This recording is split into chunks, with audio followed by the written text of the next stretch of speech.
Hey class, today I'm going to be talking to you guys about the state of Montana. And I know you're thinking to yourself, Montana. You've probably read somewhere that the state of Montana has more cows than it does have people, which is true. So you're probably thinking, what could there possibly be to do in Montana? Which is a great question. I asked myself the same thing when I was invited on a group trip with some friends. However, getting there and experiencing it completely changed my point of view of the state. If you ever get a chance to spend some time in the state of Montana, I recommend taking the time to go whitewater rafting in the Yellowstone River, visit Yellowstone National Park, and visit Glacier National Park. First, you have to go whitewater rafting in the Yellowstone River. Throughout this adventure, you get to enjoy views of the wildlife and the naturally occurring hot springs that occur along the river as you're paddling through. This is a pretty fun experience because I've never experienced a natural occurring hot spring. So going along this river, paddling through it, the water is freezing, but from the naturally occurring hot springs, you get to feel how warm the water is coming straight out of there, which is a pretty cool thing to experience. You also get to enjoy the adventure of paddling through a fast current of waterways. This is probably the most exciting part for me because I don't have a very exciting life, my day to day. So going somewhere and getting to experience something that I never would was probably such an adrenaline rush for me. I had the best experience throughout that. I will say the entire time we're paddling through this river, it's not super fast.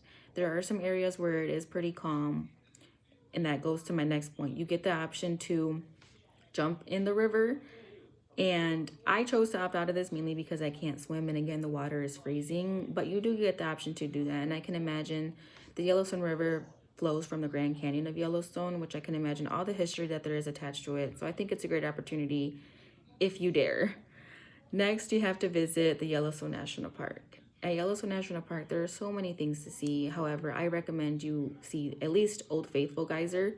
This is a geyser that erupts every 90 minutes, varying about 10 minutes or so, but any eruption can last from 1 to 5 minutes. The one we got to see lasted over 5 minutes, and also the eruptions can vary in how high the eruption is, which in feet, I don't even know how high it can go, but I think ours was pretty decent. It wasn't anything groundbreaking, but it was pretty exciting to see overall. Next, I recommend seeing the Grand Prismatic Spring. This spring was something so beautiful. It looked straight out of a book. It's some science behind it makes this spring look like a rainbow, and it's incredibly beautiful to see in person. You get to see vibrant colors of blue, green, orange, red. It's just a beautiful thing to see in person. It's also quite steamy and hot because it is a hot spring, but it is a beautiful view. I highly recommend that part. Next, I recommend you visit the Grand Canyon of Yellowstone for an incredible view. This is a view that, again, you will never see this anywhere else. It's just, again, just a huge canyon that you're seeing, and there's a river flowing right through the middle of it, and it's just so beautiful. If you go during the sunset, everything looks so orange tinted. It's beautiful. You can really see the color of the rock. It's beautiful. Finally, you have to go stop by Glacier National Park. Glacier National Park has the Going to the Stone Road, which is what I believe one of the most roads that you can drive that has the most beautiful views in the United States of America. So it's an incredible road to drive on. Everywhere you drive on this road, anywhere you're looking, you have an incredible view.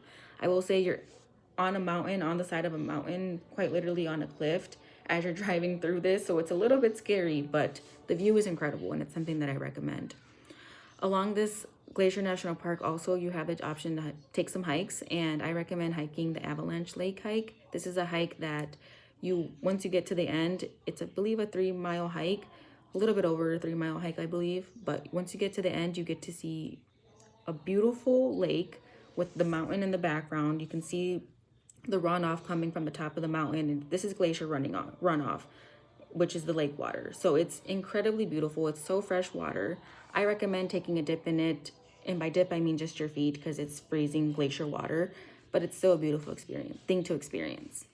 Lastly, I recommend you visit Hidden Lake Overlook. This hike is where I saw the most wildlife. I got to see wild rams and wild goats, which is pretty incredible to see. You also get an incredible view. Any of these hikes, again, you get one of the most incredible views you will ever see. In conclusion, if you ever get the chance to take a trip to Montana, I highly recommend taking the time to go whitewater rafting in the Yellowstone River, visit Yellowstone National Park, and visiting Glacier National Park.